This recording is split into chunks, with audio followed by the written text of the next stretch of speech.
오늘 1절 말씀에 죄에 죄를 더하는도다 이런 말씀이 있죠. 죄에 죄를 더하지 않는 길, 그것에 대해서 말씀을 드리고자 합니다. 이스라엘 백성들이 유다 나라죠. 남한국 유다가 두 길이 있었는데 하나는 쉬운 길이고요, 하나는 좋은 길이었어요. 쉬운 길은 아수르의 침공 앞에서 애굽의 도움을 받는 거예요. 외교적 노력으로 어려운 사태의 실타래를 푸는 것이 쉬운 길이었어요. 좋은 길은 어떤 길인가 하면 하나님께 도움을 구하는 거예요. 하나님, 우리 너무 힘들어요. 우리가 아수르를 상대할 힘이 없어요. 우리를 도와주세요. 이렇게 기도하는 길이었는데요, 이제 그 길은 굉장히 멀어 보였고 비현실적으로 보였기 때문에 이집트에 사신들을 대거 보내서 뇌물을 갖다 주면서 좀 우리를 도와달라 이런 요청을 하게 된 것이죠. 이런 유다의 태도를 보면서 2절에 보면 애굽의 그늘에 피하려 하여 애굽으로 내려갔다. 그리고 나의 입에 묻지 않았다. 하나님께 이집트가 도움을 줄까요? 이집트의 사람을 좀 내려보낼까요? 묻지도 않고 그냥 눈에 보이는 사람들의 도움만을 의지하려고 했다 하는 것이죠. 여러분, 중요한 문제가 있으면 의논을 해야 되죠. 하나님 백성들은 하나님께서 의논하기를 굉장히 바라시거든요. 아들이 한 4개월 집을 비웠는데 오랜만에 만났더니 아들이 이렇게 얘기하는 거예요. 아버지, 며느리입니다. 2달 전에 결혼 끝났습니다. 열심히 이렇게 키워놨는데 갑자기 며느리입니다. 옆에 딸이, 여기는 사위입니다. 같이 산 지 1년 됐습니다. 이러면은 정신이 하나도 없지 않겠어요? 아니, 그 중요한 결정을 왜 부모님하고 의논하지 않느냐고요. 하나님은 이스라엘을 만드셨죠. 12지파를 하나로 묶어서 민족을 세우시고 성전을 주시고 율법을 주시고 소망을 주시고 그들에게 좋은 것들을 많이 주셨어요. 언약의 백성이 되게 하셨어요. 지금까지 이끌어왔어요. 그런데 나라가 망할 만한 중대한 상황에서 이집트가 도와주면 되겠네 하고 사신을 내려보내면서 하나님한테는 기도 한번 하지 않고 중요한 결정을 다 행동으로 옮기고 말았습니다. 하나님은 그런 태도를 보면서 이제 기가 막히신 거죠.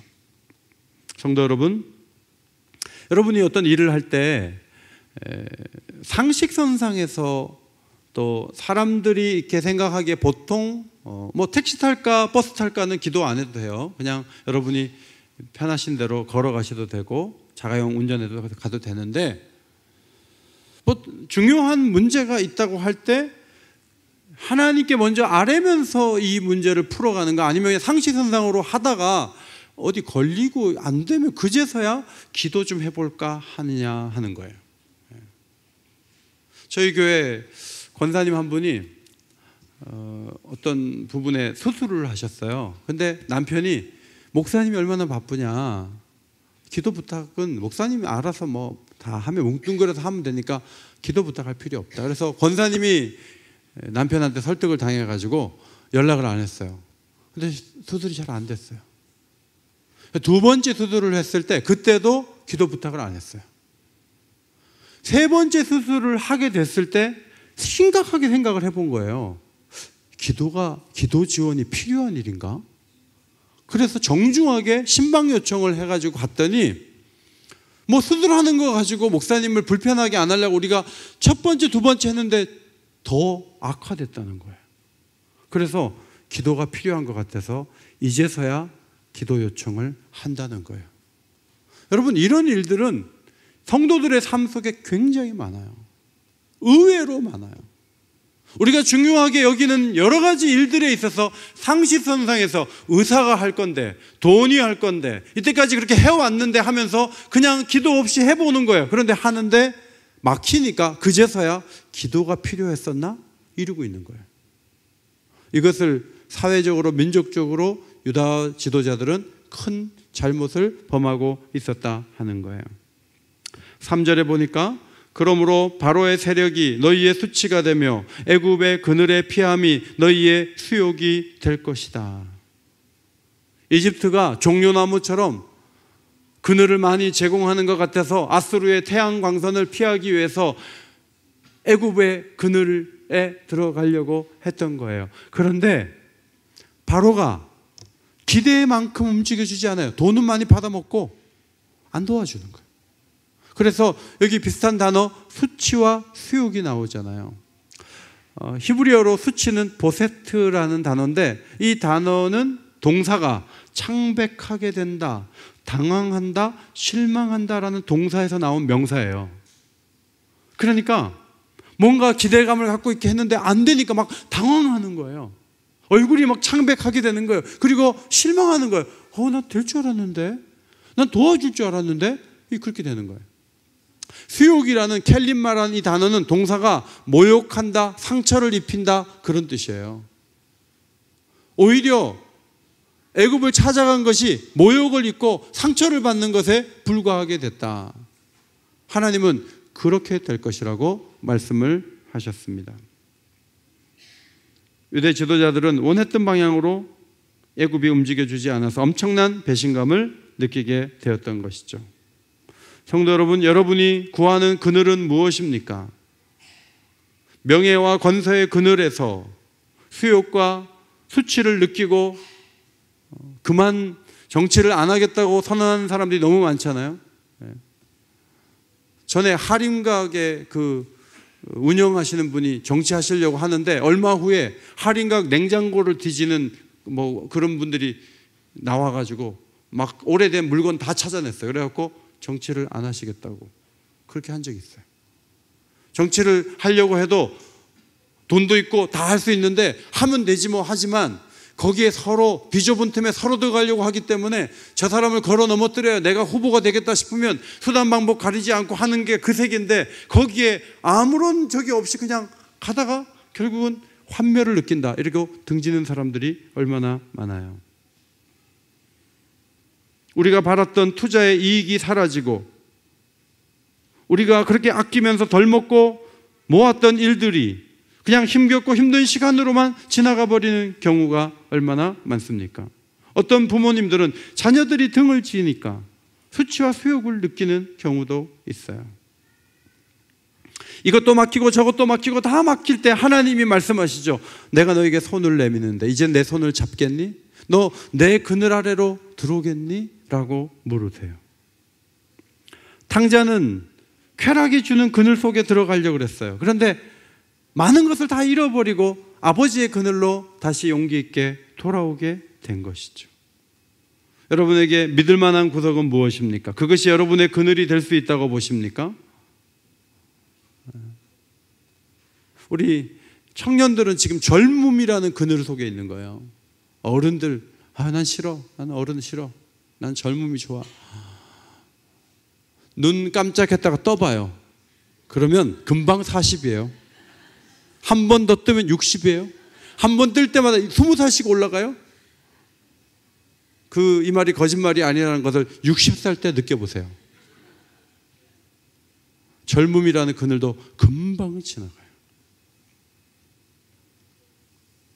4절, 고관들이 소안에 있고 사신들이 하네스에 이르렀다. 자, 여기 유대 지도자들이 막 찾아가는 거예요. 소안은 어디 있냐면 저기 지도를 보시면요, 삼각주, 나일강 삼각주 북동쪽에 소안이라는 도시가 있는데 여기가 주전 1300년대에 가장 중요한 성이었어요. 여기에서 고센 땅이 이 근처일 것이다 라고 볼 수 있는 근거가 시편 78편 12절이에요. 옛적에 하나님이 애굽 땅 소안들에서 기이한 일을 그들의 목전에서 행하셨다는 말씀이 시편 78편 12절에 나와 있어요. 하나님이 여기서 놀라운 일을 과거에 행했어요. 우리로 말하면은 광개토 대왕비가 있는 그곳으로 가면서 중국에 무슨 도움을 구하는데 여기 우리 광개토 왕비가 있는데 하면서 가가지고 얘기를 하는 거죠. 우리 좀 도와달라고. 또 한 그룹은 하네스로 내려갔어요. 하네스, 지도 보시면은 헤라클리오 폴리스입니다. 이집트의 카이로에서 한 80km 떨어진 지역으로 보여요. 애굽어로 하네스는 왕의 별궁이라는 뜻이라고 해요. 그러니까 왕의 별궁까지 찾아가가지고 우리 좀 도와주세요 그랬던 거예요. 언변이 좋은 사람들이 가가지고 설득을 하려고 했어요. 그런데 애굽은 유대 사람들을 유익하게 하지 못하는 민족이 되고 말았다는 거죠. 여러분, 국가 관계가 좋을 때는 강대국가 하면 환대를 받지만요, 관계가 딱 악화되잖아요. 언젠가 한 번은 미국에 갔는데 20분밖에 안 만나줬대요. 20분. 냉대하는 거죠. 20분. 우리는 뭔가 필요가 있어서 가서 할 얘기가 있어서 최고 통치자가 갔는데 미국 지도자가 20분밖에 안 만나주는 거예요. 기대가 수치가 되고 수욕을 당하게 될 뿐이다. 자, 이 사건이 이미 벌어진 것을 말하는 것인지 아니면 이럴 거니까 가지 말라고 하는 건지 잘 모르겠어요. 정확하게 이것을 쓴 시점을 모르겠어요. 어쩌면 가지 말라고, 그렇게 될 거니까 거기 가봐야 소용이 없다고 말하는 것일 수도 있어요. 그럼에도 불구하고 보내요.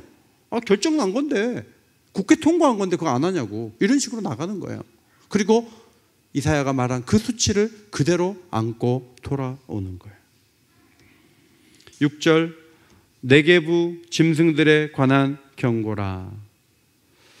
네게부 사막을 지나가야 하는 가축에 대한 예언이라는 거예요. 자, 이 가축은 뭐가 있냐면 나귀하고 낙타가 있는데, 이 사막을 거쳐서 애굽으로 내려가는데 그 나귀와 낙타에다가 진귀한 보물들하고 재물들을 가득히 실어요.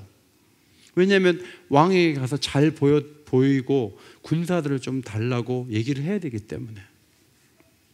그래서 이 경고는 나귀와 낙타에 대한 예언이기도 한데, 가다 보면은 이 사막지대에 사자도 있고 독사도 있고 불뱀이 막 날아다닌다 그랬어요. 무서운 불뱀이 낙타를 탁 무는 순간 낙타가 픽 쓰러질 거예요. 그 위험한 곳을 무거운 짐을 지고 낙타가 가는 거예요. 그러니까 얼마나 위험한 상태에서 가는 겁니까? 더 위험한 것은 아수르 군사가 네게부 사막 근처에 포진하고 있었어요. 너희 어디 가? 이 재물 다 뭐야? 애굽하고 손잡으려고 이것들이 하고 딱 치면은 그 내려가던 사신들 다 죽어요. 그 위험을 뚫고 이집트로 내려가는 거예요. 그렇게 해서 이집트로 내려가는데 7절 말씀, 애굽의 도움은 헛되고 무익하니라. 내가 애굽을 가만히 앉아있는 라합이라 일컬었느니라 그랬어요. 그렇게 위험을 뚫고 갔음에도 불구하고 애굽은 라합 같다 그랬어요. 라합은요, 유대인들이 믿고 있는 신화에 나오는 괴물이에요. 천사가 타락해서 하나님이 발로 천사를 탁 차버렸는데 천사가 떨어지면서 바다에 빠졌어요. 그 다음에는 바다 귀신이 됐는데 이 물신이에요. 이 형체가 물로 되어 있는 거예요. 그래서 이 괴물이 있다, 바다에는 라합이 있다라고 유대인들이 신화처럼 믿고 있었어요. 근데 이것은 신화에만 나오는 그런 존재에 불과하고 어떤 도움도 사실은 주지 않아요. 신화에는 있는데 현실은 없어요. 이게 라합이에요. 애굽이라는 나라가 병거도 있고 힘도 있는데 도와줄 의향이 전혀 없기 때문에 수많은 재물을 받아먹고 아무런 행동을 취하지 않으니까 신화에 나오는 라합 같은 존재가 되고 말았다 하는 거죠. 성도 여러분, 지금 아수르가 침공하려고 그래요. 그럼 뭔가 대책이 필요하잖아요. 대책이. 그러니까 우리가 막 작전 회의를 하는 거예요. 그리고 우리가 이집트에라도 가서 막 많은 걸 보내가지고 군사들이 와서 이 사람들 우리와 같이 막아줘야 된다, 그런 결론에 도달했는데 이게 나쁜 선택이에요. 여러분, 어떤 도전이든 어려우면 해야 한다, 이 말이 맞기도 하고 틀리기도 해요. 여러분, 어려울 때 가만히 있는 게 좋은 겁니까? 움직이는 게 좋은 겁니까? 어려울 때 생각해 보세요. 자, 가만히 있으면 지금 부도 나요. 그러면 가만히 있는 게 좋습니까? 움직이는 게 좋습니까? 여기서 대답이 중요해요. 가만히 있는 게 좋습니까? 움직이는 게 좋습니까? 움직이는 게 좋다고 할 수 없어요. 예를 들어 부도 나는데 움직였어요. 어디로 갔어요? 사채업자한테 갔어요. 그 사채 때문에 부도보다 더 큰 것이 거기 기다리고 있으면 사채업자한테 가서 움직인 건 잘못한 거예요. 여러분, 하나님은요 막 어렵고 힘들 때 가만히 있으라 그래요. 일 버리지 말고 가만히 있으라. 기도하라고. 하나님 그렇게 요구하시거든요. 가장 나쁜 것은요, 좋지 않은 대상을 찾아가서 시간 들이고 물질 들이고 정성 들이다가 더 나쁜 결과를 얻는 거, 이게 최악인 거예요. 여러분, 그런 분들 많잖아요.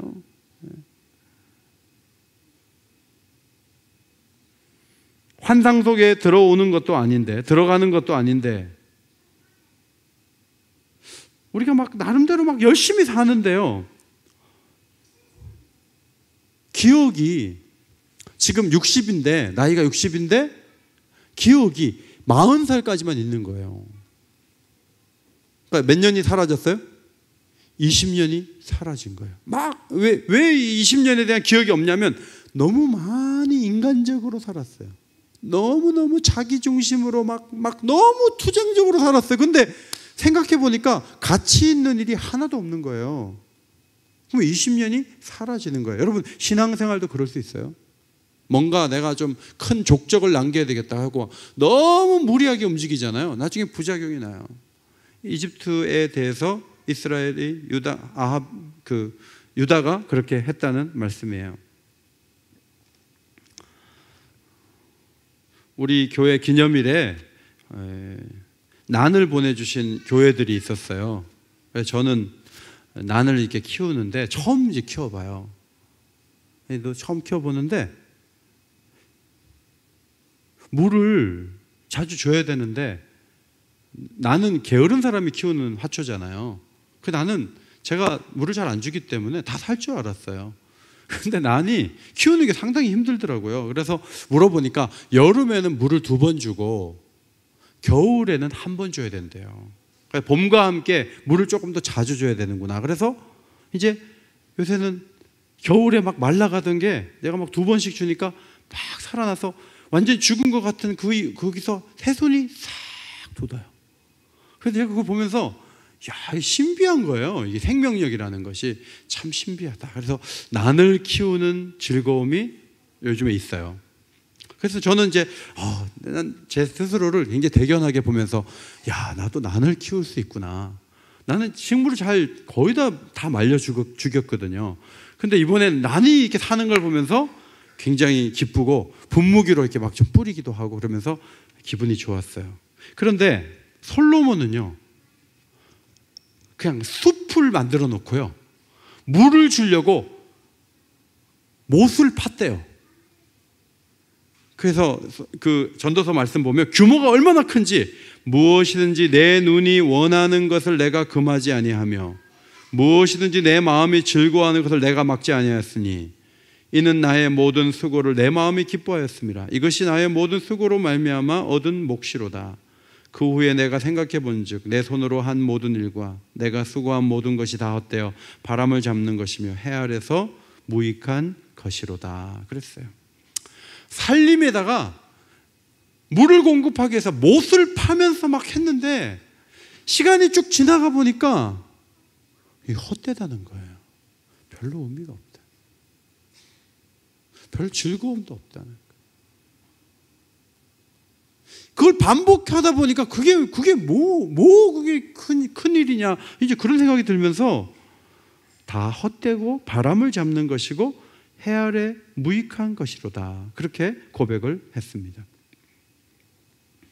애굽에 내려가는 유다의 사신들은 엄청난 위험을 뚫고 엄청난 보물을 싣고 갔어요. 그런데 결과는요, 우리 뭐 한 거야? 우리 환상 속에 들어갔다 나온 거야? 우리 뭐야? 아무것도 얻은 게 없어. 우리 이렇게 되려고 그렇게 한 거야? 서로 묻게 되는 그런 결과를 초래했던 것이죠. 보물을 보낼 때는 회의를 많이 했을 것 같아요. 우리로 말하면 상감마마, 전하 이러면서 막 상소문 올라오고 뭐 몇 번의 회의를 거쳐서 그러면 이집트로 사람을 보내기로 합시다. 뭐 이렇게 해가지고 가지 않았겠습니까? 그 위험한 길을 가지 않았겠습니까? 그런데 애굽이 라합 같은 존재, 아무 일도 하지 않는 괴물 같은 존재로 그냥 서 있고 아무런 조치도 취해주지 않았다는 거예요. 따라합시다. 내가 이러려고 그렇게 했나? 이거 못 따라하시죠? 다시 시작. 내가 이러려고 그렇게 했나? 이게 후회하는 말이거든요. 내가 이러려고 그렇게 했나? 내가 이러려고 자식 키웠나? 그런 말 하는 분도 계시잖아요. 내가 이러려고 사업했나? 내가 이러려고 땀 흘렸나? 여러분, 이런 말이 많을수록 그 사회가 영적으로 빈곤하고 공허하다는 것을 보여줘요. C.S. 루이스가 이런 말을 했어요. C.S. 루이스의 말이에요. 앞에 보시고 같이 읽어요. 시작. 우리가 이 세상에 그 무엇으로도 만족이 안 된다면 우리는 세상을 위해 만들어진 존재가 아니라는 뜻이다. 만족이요. 우리는 뭘 하면 만족이 올 것 같아요. 애굽에 가서 라합을 경험한 사신들처럼 우리들도 뭔가를 열심히 해요. 하는데 그게 하나님 뜻과는 거리도 멀고 나중에는 내가 이러려고 그렇게 했나? 그런 일들이 너무너무 많아요. 안 할 수도 없지만 그런 게 너무너무 많아요. C.S. 루이스는 만족이 안 되는 우리의 그 마음을 보면서 나를 위해 사는 것, 내 방식으로 사는 것의 한계를 꿰뚫어 보고 이런 말을 한 거예요. 위대한 말이죠. 오랜만에 선교사님들이 한국에 오시잖아요. 그리고 돌아가실 때 제가 물어봐요. 언제가 제일 행복했죠? 오랜만에 한국에 왔을 때 언제가 제일 행복했죠? 그랬더니 선교사님이 뭐라고 대답했냐면 이렇게 얘기했어요. 비행기를 타고 인천공항에 내릴 때까지가 행복했대요. 정말 10년 만에 오셨는데 올 때 그럼 한국이 뭐 문제가 있나요? 그건 아니에요. 그런데 한국에 딱 도착을 해보니까 낯선 문화도 있고 옥인교회에 가서 설교를 했더니 교인들이 올라오면서 스트레이트로 20명이 언제 가세요? 언제 가세요? 올라오면서 계속 언제 가세요? 언제 가세요? 여러분 그 선교사님 만나서 제일 안 좋은 얘기가 언제 가세요예요. 그 얘기 하시면 안 돼요. 네. 언제 가세요? 20명 연속 언제 가세요? 스트레스 딱 받았어요. 게스트하우스 이동해야 돼요. 계속 머물 수 없어요. 딴 곳으로 또 가야 돼요. 그런데 왔더니 막 경조사들이 많아, 한국에는. 그래서 막 결혼식장도 가야 되고 장례식장도 가서 울어줘야 되고 막 움직이는 거예요. 그리고 친척집에 가는데 전철을 잘못 탔어요. 그래서 건너편으로 가서 갈아타요. 그리고 아버지가 치매 직전에 아버지가 아들의 손을 붙잡고 이렇게 말씀하셨어요. 선교사여 그만두고 나하고 같이 살자. 그리고 그 얘기를 듣고 선교지로 가는 거예요. 그러니까 한국에 와서 막 복잡한 속에 우리는 그렇게 늘 사는데 들어오면서 한국에 도착하기 직전까지가 제일 행복했구나. 그렇다는 거예요. 여러분, 이 세상의 진정한 만족이 뭘까요? 가장 좋은 길이 뭘까요? 여러분의 기대는 채워지고 있습니까? 여러분의 기대하는 모든 것들이 라합같이 변화되어서 괴물처럼 그냥 가만히 있지 않습니까? 오늘 여러분은 왜 나오셨습니까? 하나님을 만나는 것은 특별한 가치를 지니고 있어요. 이것은 사람들이 참 가기 어려운 길이지만 하나님을 찾고 구하는 일의 소중함을 항상 인식하시기를 바랍니다. 하나님이 얼마나 소중하고 하나님을 만나고 하나님께 구하고 하나님과 연결되고 하나님이 주시는 지혜를 받고 하나님 안에 있고 하나님이 원하시는 길을 걸어가는 그 가치를 모르면 늘 라합을 찾아 다닐 수밖에 없는 것이 우리라고 하는 거죠. 오늘 우리가 여기 온 곳은 아버지를 만나기 위해, 아버지를 찾고 아버지에게 우리의 어려움을 말씀드리고 아버지의 비전을 따라 살 수 있는 힘을 얻기 위해서 여기 온 거예요. 이것은 애굽을 보물을 많이 싣고 가는 그런 차원의 내방이 아니에요. 우리의 마음을 가지고 신앙을 가지고 믿음을 가지고 아버지께 나가면 아버지는 언제든지 환영해 주시고 우리의 기도를 들어주시는 분이에요. 문제는 하나님이 응답하시는 게 너무 우리가 원하는 만큼 자판기식으로 하지 않기 때문에 우리가 좀 지치는 면이 있죠. 더디고 균일하지 않으신 것, 하나님의 응답이 더디고 균일하지 않기 때문에 우리가 낭망할 수 있어요. 그러나 생각해 보세요. 하나님은 너무 높고 기쁘신 분이에요. 우리 다 이해할 수 없어요. 우린 다 이해할 수 없어요. 오늘 우리 아들이 잠깐 휴가 나왔다 갔는데 제가 한 100만 원 주려고 그랬어요. 근데 100만 원 주면 화천 시내 다니면서 이상한 일 할 것 같아요. 그래서 자기도 월급 30만 원씩 받잖아요. 그래서 제가 봉투에 큰맘 먹고 5만 원 넣어줬어요. 근데 이것은 아버지의 배려예요. 그 5만 원이 아버지의 전부는 아니에요. 그 시점에 그 아이를 향한 내 마음은 5만 원 속에 충분히 담겨 있다고 봐요. 거기다가 막 50만 원, 100만 원 안 안겨도 돼요. 걔는 그거 하고 좀 있으면 월급 나면 거기 살면 돼요. 걔는 어떤 근육을 키워야 되니까. 하나님도 우리를 응답하실 때 우리에게 막 쏟아붓고 막 그렇지 않아요. 우리에게 가장 적절한 타이밍과 적절한 방법을 동원해서 하는데 우리 편에서는 지칠 때가 있는 거예요. 그러나 낭망하지 않고 그분을 찾고 구하면 그분은 가장 좋은 때 가장 좋은 것으로 우리에게 주실 줄 믿습니다. 우리가 그걸 믿어야 돼요. 유다의 사신들도 정치인들도 애굽으로 내려가기 전에 한두 번 기도해 봤겠죠. 왜 기도 안 했겠어요? 성전이 있고 예배가 있었는데. 그러면 나름대로 왕도 기도했을 것이고 제사장도 기도했을 거예요. 하나님 우리 도와주세요 라고 기도했어요. 그런데 정작 행동은 이집트로 내려가고 있잖아요. 사신들이 지금쯤 도착했겠다 하는데 기도가 나오겠어요? 애굽이 도와줄 건데.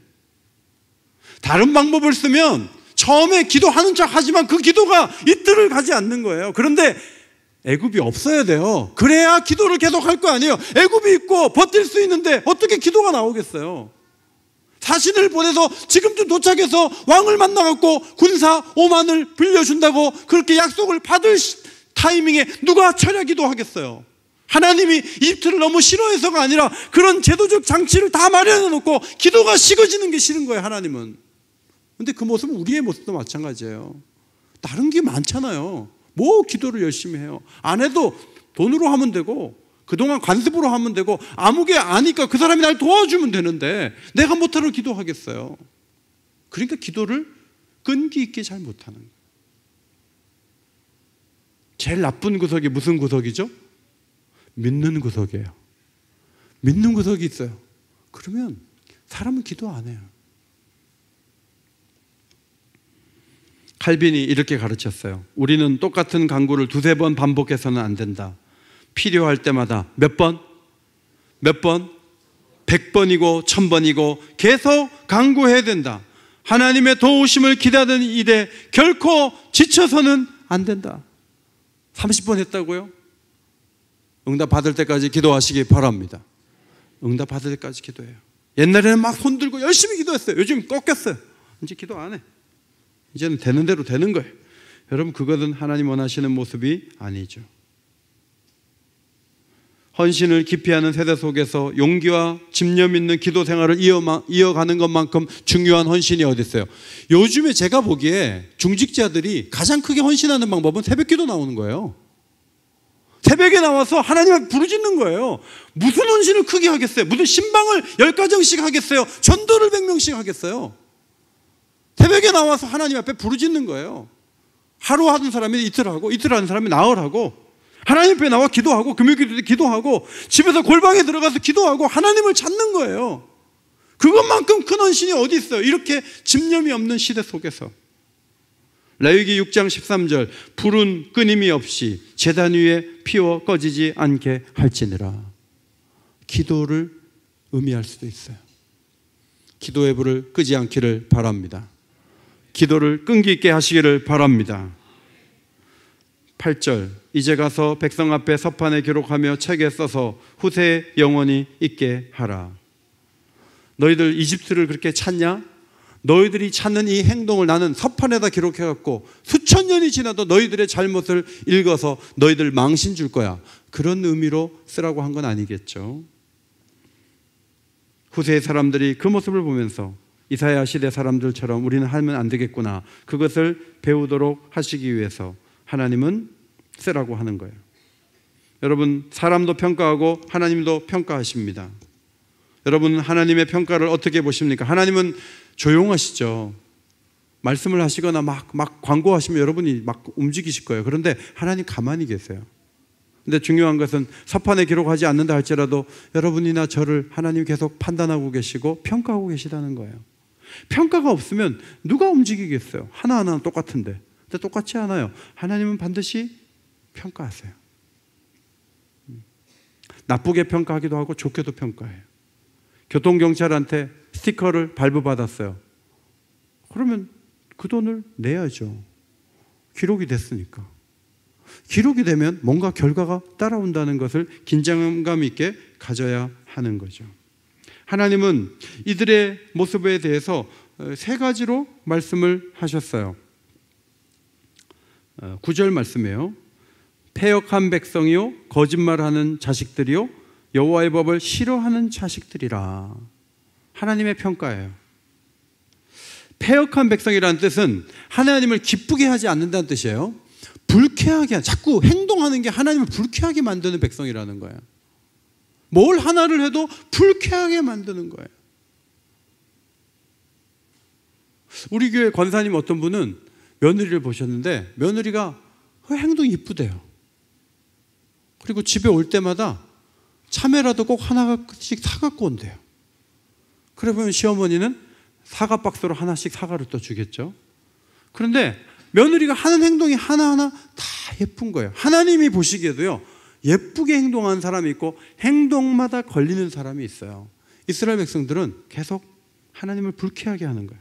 두 번째, 하나님의 백성들이 거역하는 아들들이다. 자꾸 거역하는 거예요. 하라고 하면 반대 방향으로 가는 거예요. 그 다음에 여호와의 율법을 듣기 싫어하는 아들들이에요. 이게 하나님의 평가였어요. 예배는 드렸어요. 그런데 자꾸 하나님 불쾌하게 만드는 거예요. 하나님 말씀 듣지 않고 여호와의 율법을 싫어했어요. 성도 여러분, 움직였다 하면 하나님을 기쁘시게 하시기 바랍니다. 움직였다 하면 하나님 기쁘게 하세요. 순종하세요. 말씀을 달게 들으세요. 그런 평가를 우리가 받아야죠. 데살로니가 전서 2장 13절. 자, 데살로니가 교인들의 태도에 대해서 바울의 평가죠. 우리가 앞에 보시고 같이 읽겠습니다. 시작. 이러므로 우리가 하나님께 끊임없이 감사함은 우리가 우리에게 들은 바 하나님의 말씀을 받을 때 사람의 말로 받지 아니하고 하나님의 말씀으로 받음이니 진실로 그러하도다. 이 말씀이 또한 너희 믿는 자 가운데서 역사하느니라. 여러분, 데살로니가 교회에 바울이 가 있었던 시간은 3주에 불과해요.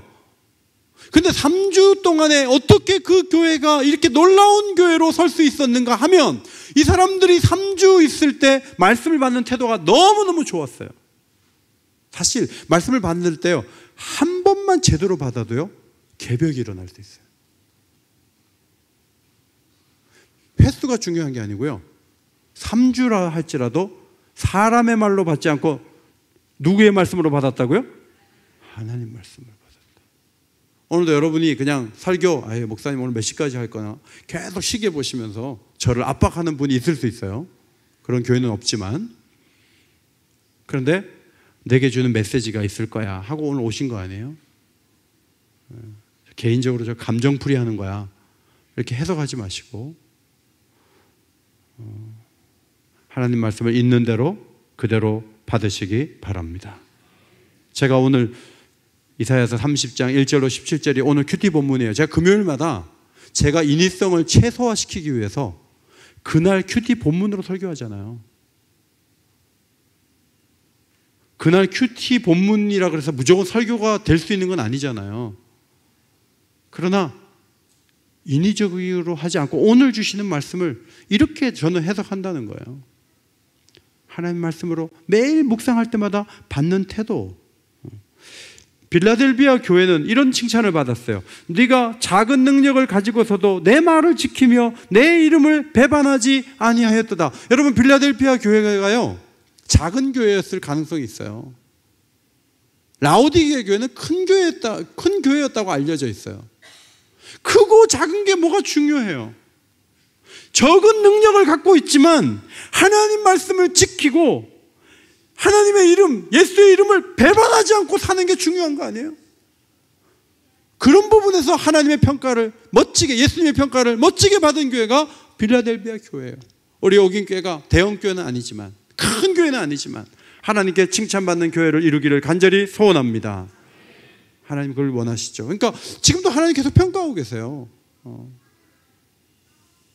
저보고도 설교에 대해서 평가하실 거고, 제 관계에 대해서도 평가하실 거고, 하나님 다 평가하세요. 저울에 올려서요, 모자라면 바꾸는 거예요. 하나님이세요. 그 평가 속에 우리가 있는 거예요.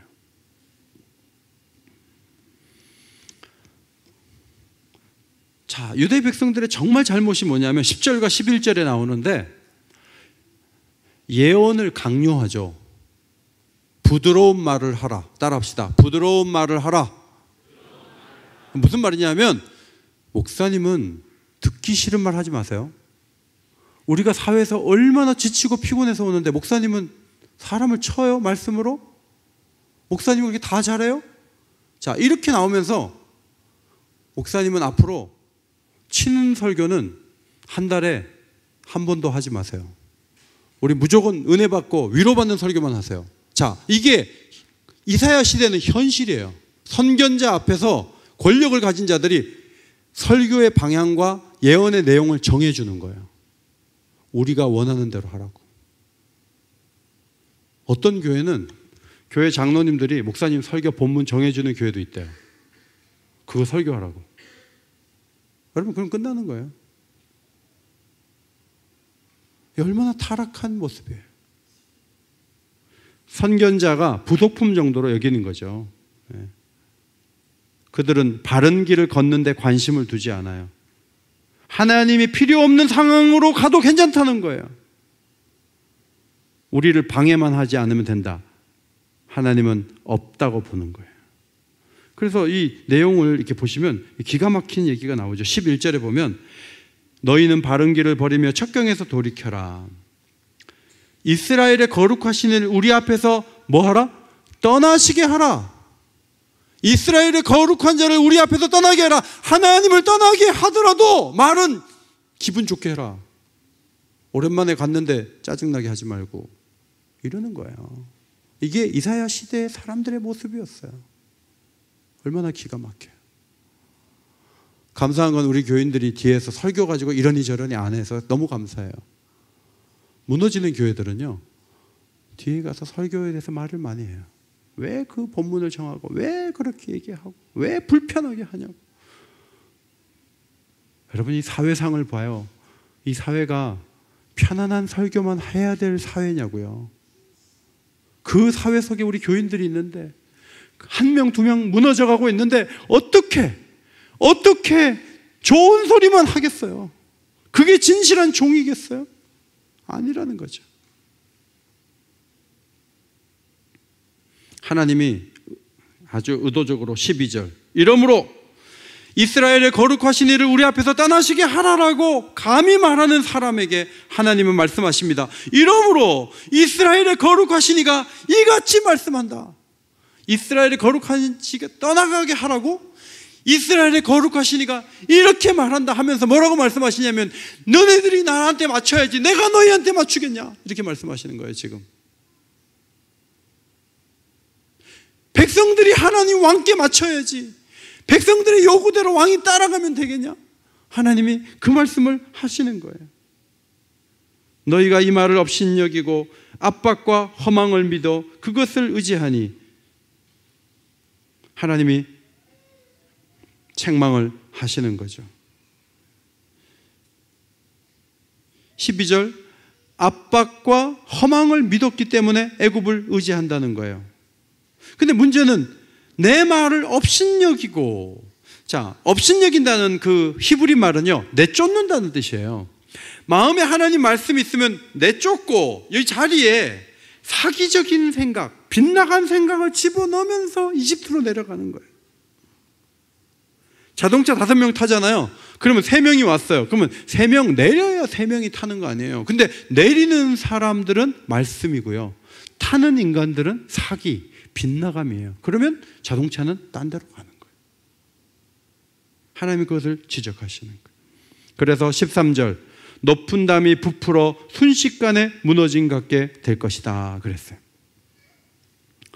자, SK건설에서 2013년부터 댐을 공사한 거 아시죠? 사진 보세요, 사진. 저 위에 저 댐이거든요. 6년 동안 공사를 하기로 하고 올해 2월 달에 준공하기로 했던 댐이에요. 그런데 이 댐이 비가 계속 오고 압력을 이기지 못해서 팍 터졌어요, 그냥. 그래서 우리나라가 공사를 했는데 수백 명의 라오스 사람들이 떠내려가 죽었어요. 이게 비가 너무 많이 와서 그런가 아니면 제대로 공사를 못했는가, 그걸 지금 SK건설하고 라오스 정부가 서로 법적으로 다투고 있어요.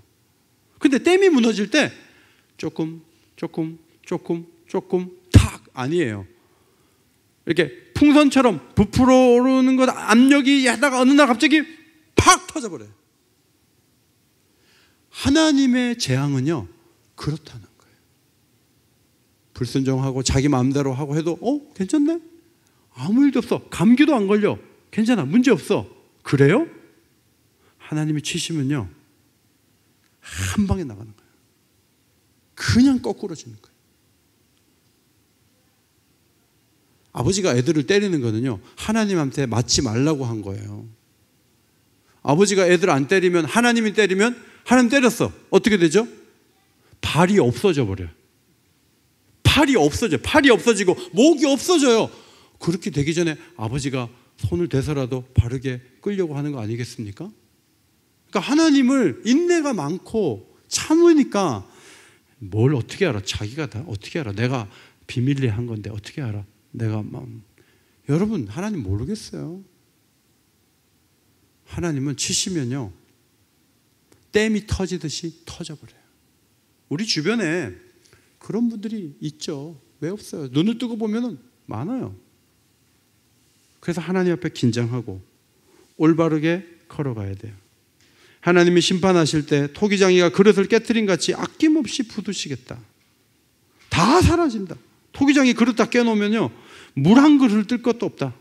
다 사라진다 라고 말씀하시면서 15절을 말씀해 주셨어요. 자, 15절 같이 앞에 보시고 읽겠습니다. 15절 시작. 너희가 돌이켜 조용히 있어야 구원을 얻을 것이요 잠잠하고 신뢰해야 함을 얻을 것이거늘. 지금 큰 잘못을 범하고 있죠. 엉뚱한 길을 걸어갔죠. 그럼 어떻게 돼요? 조용히 있어야 돼요. 막 움직이면 안 돼요. 그래야 구원이 와요. 잠잠하고 하나님을 신뢰하는 태도를 보이는 게 중요하지 좋은 일을 많이 하는 게 하나도 중요하지 않아요. 불교는 선행으로 잘못된 것을 가감한다고 믿어요. 기독교는 잘못하면 회개를 해야지 좋은 일 하는 게 중요하지 않아요. 이게 기독교와 불교의 차이예요. 여러분이 혹시 하나님 앞에 회개할 게 있습니까? 조용히 있으세요.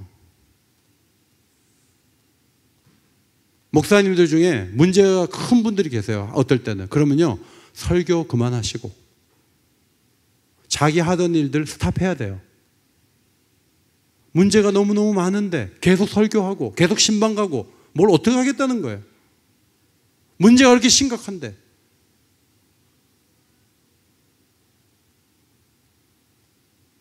뭐 미혼모 찾아다니면서 도와준다. 그럴 필요 없어요. 지금 자기 문제가 큰데 누구를 도와주겠다는 거예요. 정말 심각하고 어려운 일이 있습니까? 그러면 조용히 잠잠히. 이게 하나님의 말씀이에요. 지금 우리 한국교회 이 부분이 없는 거예요. 그냥 하던 거 계속 하는 거예요. 그러니까 변화가 오지 않고 회개도 안 되고 용서도 없는 거예요. 심각할 때는 하나님 앞에 나와 기도하고 일주일이라도 잠잠히 있어야 되는 거 아니에요? 그게 하나님이 원하시는 모습이라는 거죠. 여리고성을 돌 때 전부 입을 다 다물었죠. 만약에 말을 해봐요. 그러면 별의별 얘기 다 하죠. 돌면서 야, 이 성이 진짜 무너지겠냐? 이런다고 성이 무너지겠어? 그러면서 불신앙이 불이들 일어나요. 여호수아가 아무 말도 하지 말라고. 영적 전쟁을 할 때 입 다물라고. 조용히 도는 거예요. 그때 함성 소리와 함께 성이 무너진 줄 믿으시기 바랍니다. 그것이 영적인 비결이에요. 굉장히 중요해요. 하나님께 집중하는 거예요. 근데 유대인들은 자꾸 궁리하고 아스로 쳐들어오면 도망가면 되지 뭐. 이사야가 얘기했어요. 도망가지 말라고. 근데 도망을 또 쳐요. 그래서 어떻게 됐습니까? 열왕기하 25장에 보니까 모든 군사가 왕의 동산 견문길로 도망해가지고 아라바 길로 갔는데 갈대아 군사가 더 빨리 쫓아가가지고 왕을 탁 잡아가지고, 그리고 여리고 평지에서 잡아가지고 바벨론 왕위로 끌고 와가지고 신문을 하고 왕이 보는 앞에서 자식들 두 눈을 뽑고 무서운 벌이 또 기다리고 있네요. 도망가면 되지 뭐. 도망가지 말라고 미리 예고를 하는 거죠.